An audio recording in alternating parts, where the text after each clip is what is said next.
The following podcast contains spoilers for Spider-Man 3 because we watched that for some reason. You have been warned.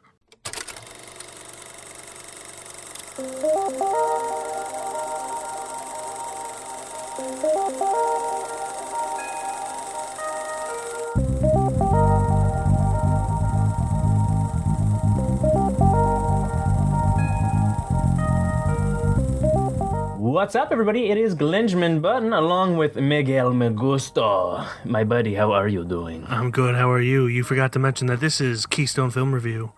Oh, wait. Is that what we're doing? Yeah. I thought we were just watching Spider-Man 3 for the fun of it.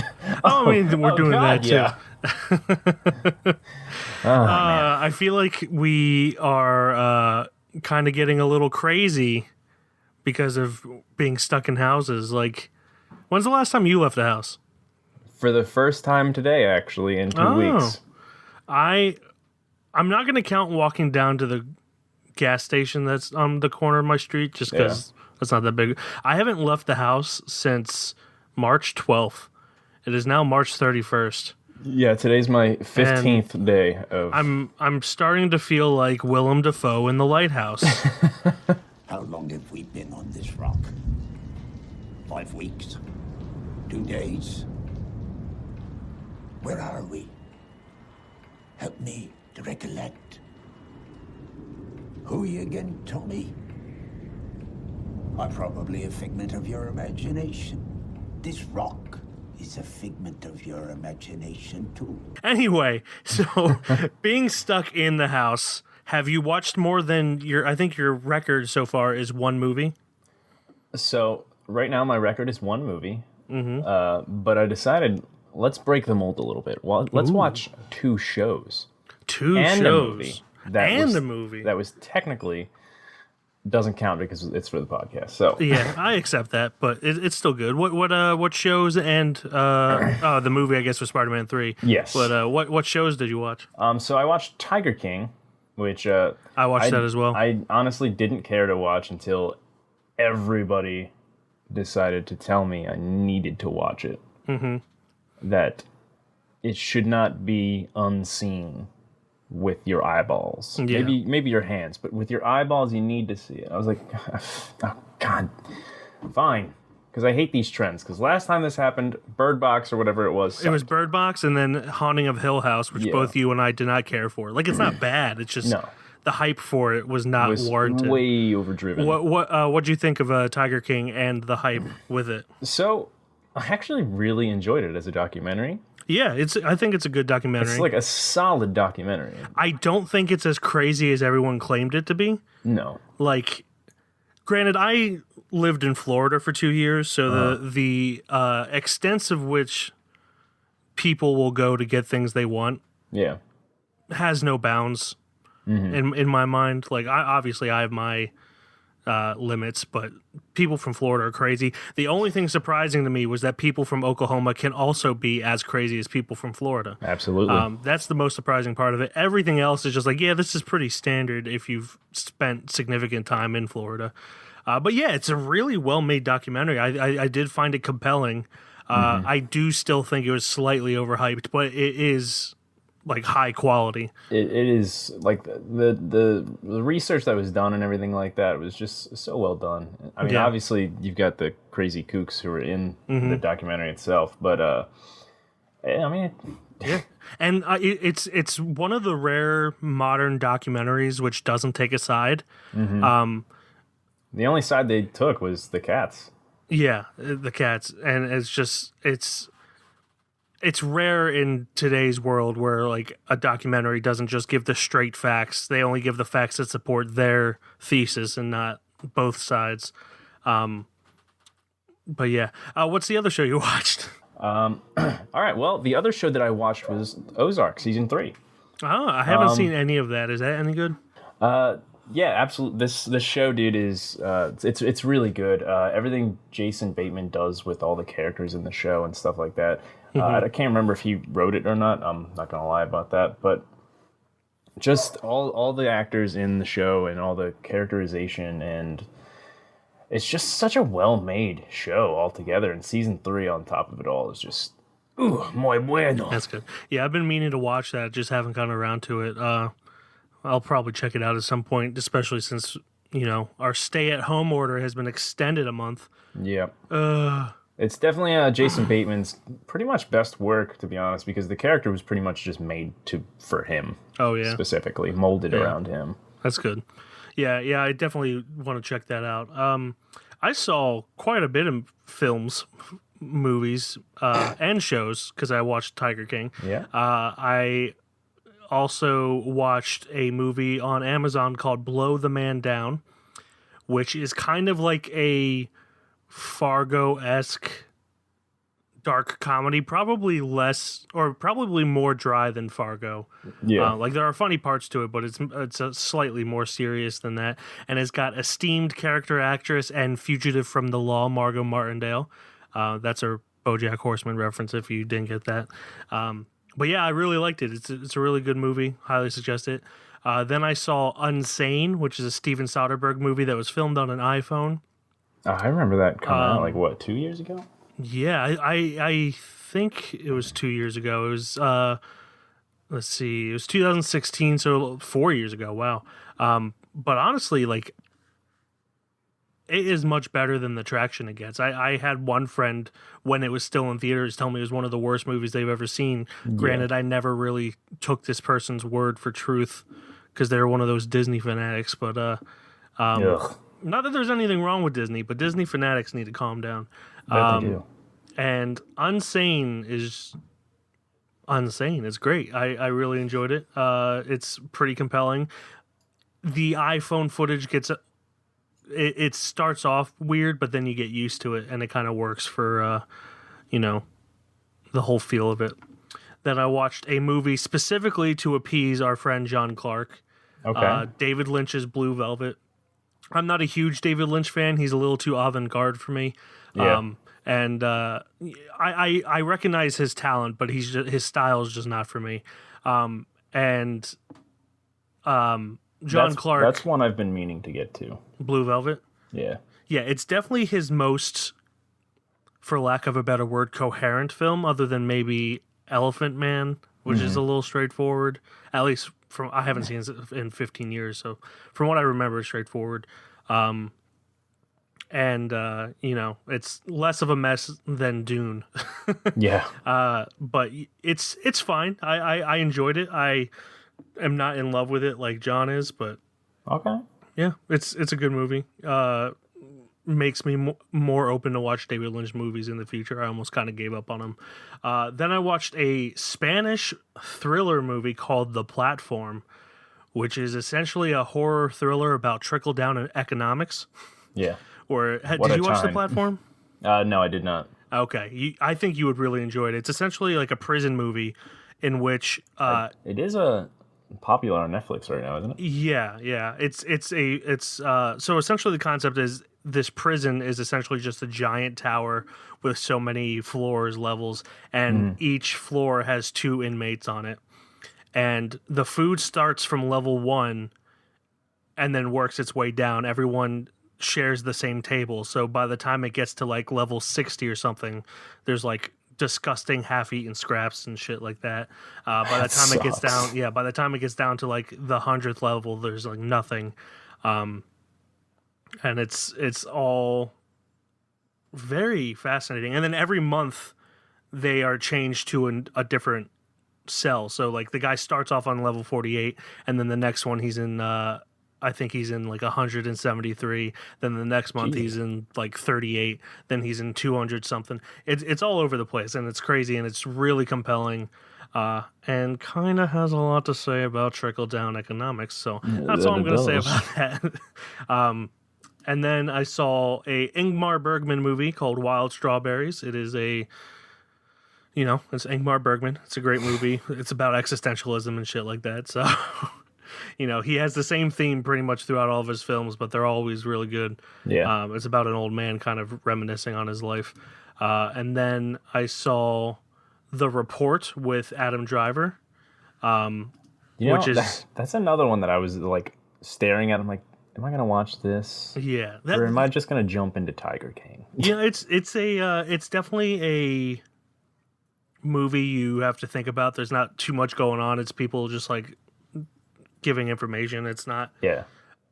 This is going to make it sound terrible. It's not an entertaining movie, but it's an interesting movie, if that makes sense. Yeah, I can see Like, that. it's not like, oh, yeah, this movie's fun to watch. It's just like, oh, wow, that's really interesting. And it kind of shows you, obviously probably exaggerated in some ways, but like how the CIA tried to cover up the fact that they were torturing people.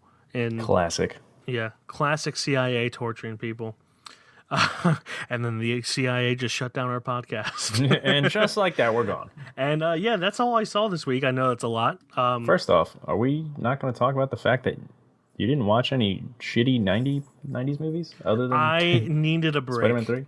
I needed a break. The closest thing, I guess, was probably Blue Velvet, but I would hardly call that shitty. Yeah. Well, But, compared to Spider-Man 3, yes. Yeah, compared to Spider-Man 3. But yeah, no shitty 90s movies. Okay. I have not seen physically my coworkers in like 3 weeks. It's kind of a blessing at this point. No, I'm kidding. No offense. Yeah, they haven't been able to give me recommendations.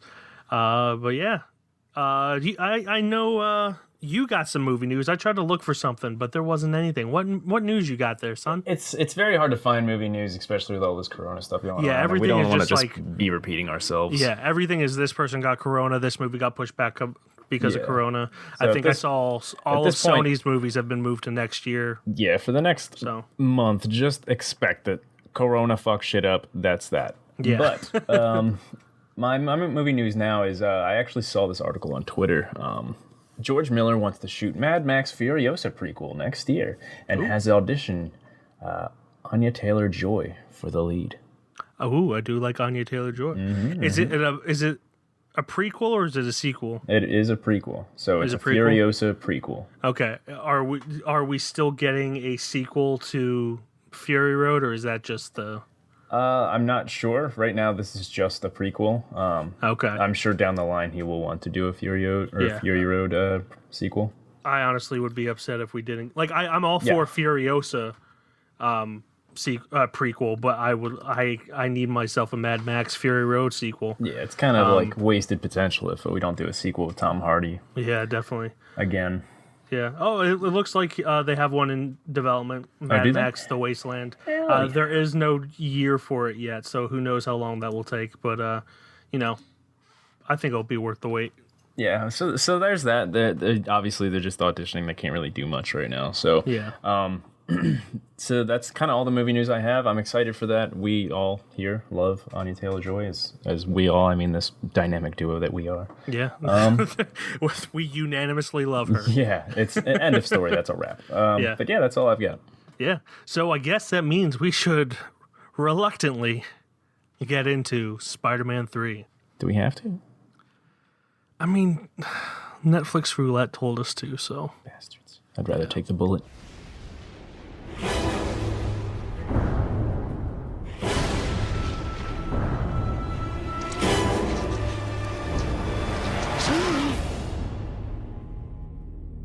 The suit.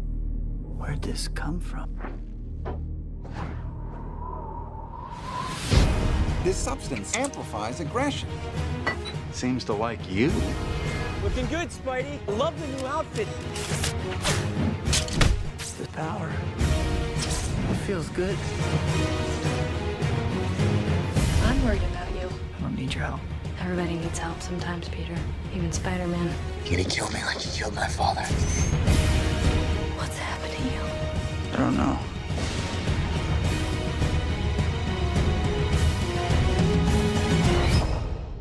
But I have to stop it. All right, let's do All it. right, Spider-Man 3, directed by Sam Raimi, written by Sam Raimi, Ivan Raimi, and Alvin Sargent, based on comic book characters and stories by Stan Lee and Steve Ditko, starring Tobey Maguire, Kirsten Dunst, James Franco, and Thomas Hayden Church, and also Topher Grace, and also Bryce Dallas Howard, also Rosemary Harris, J.K. Simmons. It's a whole bunch of people. Willem Dafoe's in there for a hot minute. And it is a strange black entity from another world bonds with Peter Parker and causes inner turmoil as he contends with new villains, temptations, and revenge. I just made that sound a lot cooler than the actual movie is. Nothing's cooler than the emo scene. Let's start off. Jesus fuck. Okay, so I want to start off here by saying the plot of the movie does not start until 1 minute and 4 seconds in. Oh, sorry, no, not 1 minute 4 seconds. 1 hour and 4 minutes in. I got my measurements mixed up. Because 1 minute 4 seconds isn't that impressive. 1 hour and 4 minutes for the plot to start. And that first hour and 4 minutes is fucking terrible. Yeah. Basically, the beginning of this movie just felt like deleted scenes from the second movie. Oh, yeah. Absolutely. Which obviously didn't need to be needed. Mm-hmm. There's well, that's a whole thing on its own. There's a lot of things that didn't need to be needed in this movie. So a little history about me with this movie. As everyone who is, how old was I when this came out? I was 17 when this movie came out. I was 14, yeah. As all 17-year-olds were for this movie when it came out, I was excited to see it. Mm-hmm. I was working at a movie theater. I was like, sweet. You know, I'm going to have to deal with the hellish weekend to work for it, but then I get to see it for free afterwards. I went in on my break just to kind of get a feel for what it was, and it was the emo scene. It was that whole 35-minute break was spent watching Tobey Maguire try to be sexy, I guess. Oh, what are you talking about? Trying to be. And I was just like, I've seen enough. Yeah. I don't want to watch this. This is horrible to me. And so I just avoided it from then on out until fate decided Netflix roulette was going to put you here. And everyone knows I don't care for Marvel movies. Uh-huh. Back then, I loved Spider-Man and Spider-Man 2.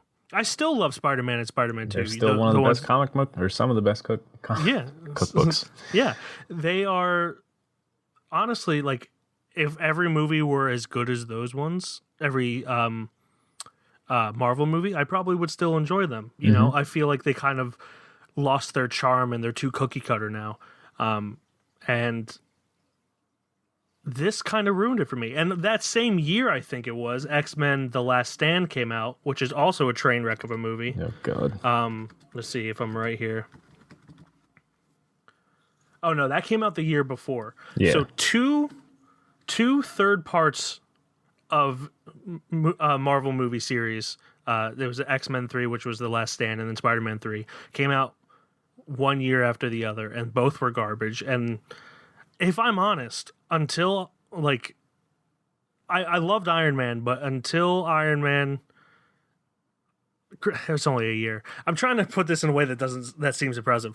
I realized that comic book movies kind of can be garbage. You know, I thought they were sure things to begin with, but then studios get too cocky and just throw shit. And I know that there's a whole bunch of shit with this, but there's no reason with the budget that this movie is, $258 million in 2007 dollars.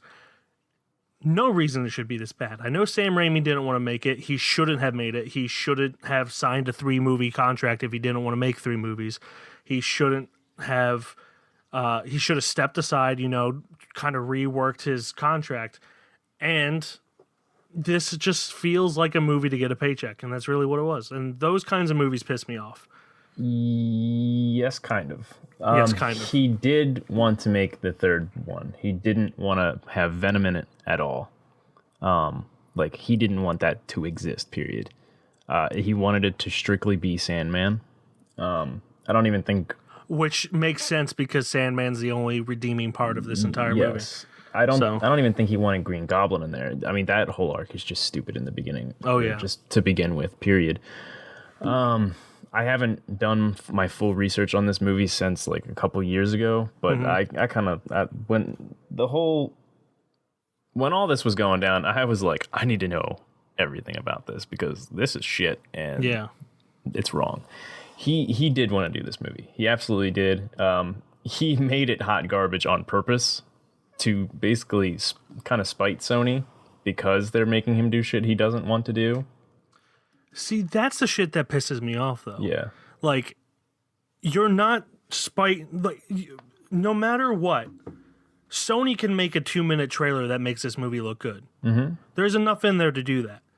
What he did was, for lack of a better word, defraud the fans of their like $10 to go see the movie. Yeah. You know, he completely went about this the wrong way. He is not a talented enough director, in my opinion, to kind of throw a tantrum this way. Yeah. You know, he's not Spielberg. He's not Scorsese. He's not any of these great directors. He's Sam Raimi. He made He's known for Evil Dead and Spider-Man, really. Yeah, and which Evil Dead, don't get me started on Evil Dead. I don't care for Evil Dead. I get the appeal, but I don't care for it. Yeah. And then he made 2 Spider-Man movies, which I'll give it to him. Very good Spider-Man movies. But then he throws a tantrum like he's been the greatest director ever and does this shit. And honestly, like, everything he's made since has been shit. So really, what was he proving? Yeah, pretty much everything in this movie, you can tell that it was that fit. Yeah. Don't even the writing, it's clear as day. Oh, so go ahead. Kirsten Dunst, after she has her Broadway performance and talks to Tobey Maguire, says, my knees were snapping, or my knees were popping. You could probably hear that. And it's like, your knees were not popping. What the fuck? Who would say that? Yeah, the writing in this movie, it just felt like it was from either like some stupid rom-com or just one of those movies that are so below what this movie should have even been.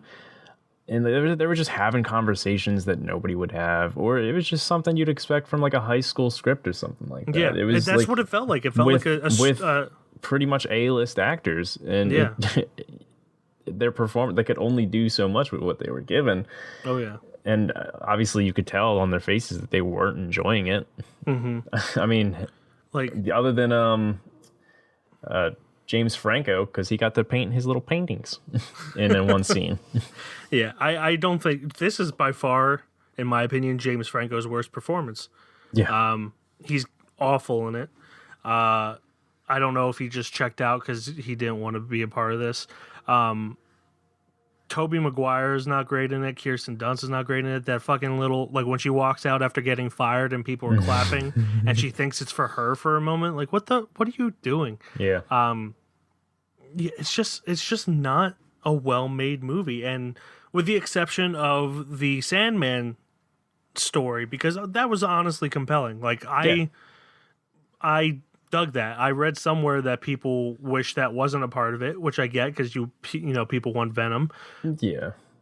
Well, it was a nice chance to bring light to the character of Sandman, and the story was there. It was solid, but it was overshadowed by Venom and Green Goblin, which neither needed to be there. If Sony wouldn't have been so cocky with what they were doing, and it's like, no, we need Venom. Like, we need to have Venom in this movie. Yeah, and it's a two-way street. Like, It's a solid two-way street. Sam Raimi should not have been cocky either. Like, they did not need to give you a third movie. They didn't need to do any of this. Like, there are so many people that would kill to be in his spot.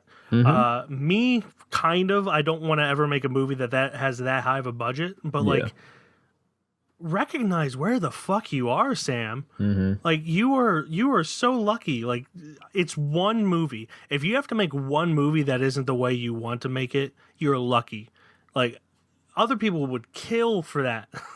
Yeah, like the best way this would have worked out, if Sony really, really wanted the Venom movie so bad, they would have probably had something to tease of like a Venom Spider-Man movie at the end of this movie, if they would have just kept Spider-Man and Sandman a thing. But I mean, obviously both streets there fucked the whole thing up, and then they had to reboot Spider-Man with Andrew Garfield, which is another road we'll go down probably eventually. That's one thing. There's people that like this movie better than both of the Amazing Spider-Mans, and I don't get that. For a long time, I won't lie, that was me. I wasn't a fan of Andrew Garfield as Spider-Man for a while. That I understand, but the movies as a whole are well made so much better than this crap is. Like, yeah.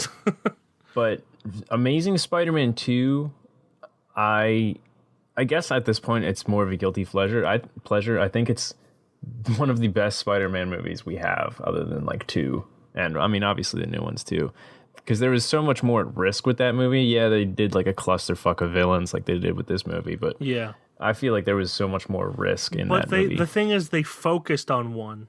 Yeah, Like, there were more villains, but they focused on one. What's his name? Electro?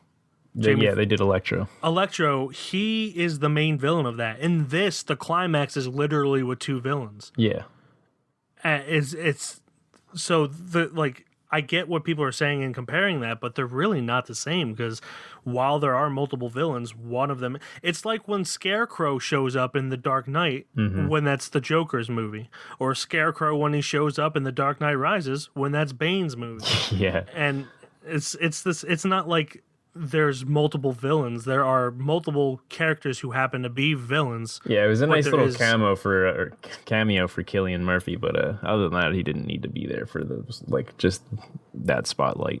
Yeah, definitely. And it's just, I don't know. This movie's frustrating. I did, for lack of a better word, enjoy it. Yeah. Like, it is. I watched it for the train wreck it is, and enjoyed it for that. But it made me angry the more I thought about it. Yeah, I would Just because of, the cockiness and the temper tantrum of Sam Raimi and Sony to kind of just like call each other's bluff, where they're just like, oh, well, I'm going to make this kind of movie. It's like, oh, yeah, well, you probably won't. Oh, yes, I will. No, you won't. And they're both like, it's a dick measuring contest at that point. Yeah. It's fucking terrible. You're not hurting anyone but the fans and your reputation at that point. I'll be honest. During when I started this movie, I was kind of taking it seriously for the first half hour, and then realized how long it took for that first half hour to turn into 2 hours for me. Mm-hmm. And then there was still another hour and a half at least of this movie after that. I'm like, I just watched 4.5 hours of this movie. So what I did was, my buddy was streaming on Twitch, and I was just in his chatting, just going like, "Hey, I'm watching Spider-Man 3. I'm gonna make fun of it here in this chat," and I just like quoted every stupid line that I've ever heard, and then just like one of them was like, "You want forgiveness? Get religion," and just shit like that. My God. I was talking so much shit on Kirsten Dunst's character, Mary Jane, because she's just a large, sorry, C word in this movie. Yeah. And just like, I was loving it. It's a movie you have to make fun of to enjoy it. Mm-hmm. Otherwise, you're just going to be bored for 2 hours and 15 minutes, basically. Yeah. And I would honestly love if you and I sat down together and did one of those videos of best worst movies that we did back in the day, and just destroy it. Yeah, we'd have to come up with a better format, but yeah, Oh, that'd be for that'd be sure. fun. Yeah, I got nothing else to say. The movie itself, I will admit, is not as bad as I thought it was going to be.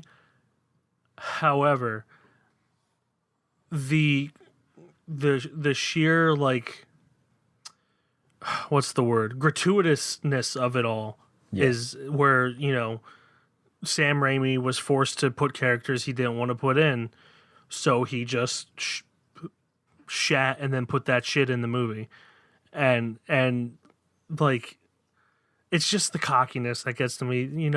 Maybe it's because I want to be a filmmaker and I'm not being paid to be a filmmaker, Yeah. and these little cocky motherfuckers are ruining movies on purpose. Yeah. That's what gets to me. Not the movie being a bad. Like, if he had actually tried and it was okay, which it kind of is, once you get past that first hour, it's okay. Which shouldn't be, but yeah. Yeah, but like, if he had actually tried and this was the result, I wouldn't be as angry. Mm-hmm. But it's just, I lost so much respect for him, even in just recording this podcast when you were explaining things to me. Like, I thought it was one way, and in reality, it was way worse than I thought it was. No, yeah, it was very bad. My only hopes from like here on out for the Spider-Man series is that Tom Holland and obviously Marvel like actually just takes care of the character and like holds true to like the comics and how the character Peter Parker should grow up and learn from all his mistakes and stuff like that. I really hope they just keep making at least good movies. They don't have to be over the top fantastic, like as long as they're good movies, because so far they've just been good. Like I will say that. Yeah, I stand by the fact that the most powerful moment in any single Spider-Man movie is in the second Amazing Spider-Man when Gwen Stacy dies. There was so much at risk there. It felt like something had happened. For once in a Marvel movie, death mattered. Mm-hmm. And it kind of happened in the first one too with her dad. Like, death mattered in those two movies. Yeah. So I don't understand everyone's qualms with those other than Andrew Garfield. But like, watch the movie as a whole. And there was no her coming back from that unless they did the stupid shit with like the Spider-Verse. Yeah. But that's a whole different thing. But yeah. But that's why I like the Amazing Spider-Man so much, because there was risk in that movie. Yeah. I mean, I quite enjoy them way more than this garbage. Yeah. And if I'm honest, I'm going to preface this by saying I'm not a Spider-Man fan. I never read the comic books, never really watched the series except for when nothing else was on. The cartoon series, that is. Boy, did I love that cartoon I like series. the Amazing Spider-Man more than I like the Homecoming Spider-Mans. Like, that's just the way it is.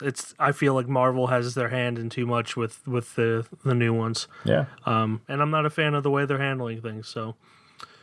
Well, I'm hoping from here on out that they focus more on just Spider-Man than the whole Avengers initiative and just make his own shit. Yeah. Because Spider-Man versus Venom or whatever the hell is going to happen here in the future, that I'm sure will happen, would be very nice. But there's got to be risk with it. You've got to feel things, and it can't just be the Marvel cookie-cutter formula. Yeah, agreed. Spider-Man 3 is a wrap. That is a wrap on Spider-Man 3. I think we both know how this is going to end. Oh, yeah. With the Judgment. It is not going to be a shelf boy. It is. Nope. It is not worthy of movies like Apostle and Midsommar and other movies that I can't recall that are on there. It would be intriguing to find out what Marvel movies or, comic book movies we would actually put on there, to be honest. Now that I'm thinking about it. You would hate that for your life, but it would be fascinating. I don't hate Marvel movies. I think they could be better, and I think it's a disservice to Marvel fans that they're not better. Yeah. Because they could mean more, Yeah. Like, oh, Iron Man died in Endgame. Good for you. Like, you've been teasing that shit since the first Avengers movie. Like, who fucking cares at that point? And then Quicksilver being in one movie and dying. Oh, this guy who we don't care about died? Great. Who will probably be back in the new Doctor Strange and Wanda. He absolutely will be. So I'd be willing to put a $5 on it. Anyway. Let's move on. So, Spider-Man 3 does not make it to the Keystone Film Review shelf. It is not a shelf boy. But that brings us to our plugs for next week. Netflix did this one. So, who's going to do this? I can go first. It's fine. You go first. Okay. So one of my favorite hip-hop artists or rapper, whatever you would like to call him, Joyner Lucas, just released his new ADHD album, which is a solid album. I've only heard a little bit of it, but he has one song in particular, and he's got a music video to it. It's called Will, and it's about Will Smith and his Joyner's. It's basically Will is Joyner's inspiration in life, and the whole video is dedicated to Will and his movie performances and all that. So during the music video, Joyner's kind of just rapping, but also kind of like doing like this backdrop and putting on the costumes of all the characters that Will has ever done. He even does haircuts and like changes up his beard and stuff like that to look like Will from all these movies. It's a really solid video, B, solid song, and just it's just kind of a beautiful thing. Cool. So who's that again? Joyner Lucas, and the song is called Will. Learned a lot from him and I owe it. Homie's my idol and don't even know it. Oh, I'm feeling like Will. I feel like a prince. I'm feeling myself. I'm loaded with bills. Cause I wasn't blessed with no Uncle Phil. Don't know how it feels. I wanted to flex. They told me to chill. I'm making a flip. My life is a flick. Now load up the film. Joyner Lucas, Will, music video. I assume that's on YouTube. It is on pretty much everything, actually. My plug I literally found when we were getting ready to record this. So as you know, and as everyone knows, the movie Lighthouse, which was released this past October, is bonkers. It's very memeable, and I suspect more people have been exposed to it, not through the movie itself, but through like Through internet the memes, jokes. for sure. And so I kind of found one. It's a video on YouTube. The channel is Pepe Rico Peak or Piqué. I don't know. And it is The Lighthouse, but it's edited like SpongeBob. Oh, God. Or edited like a SpongeBob episode. So I watched a little bit of it. I'm going to finish it once we are done recording here. And it's just clips of The Lighthouse with SpongeBob-like music and and comedic timing.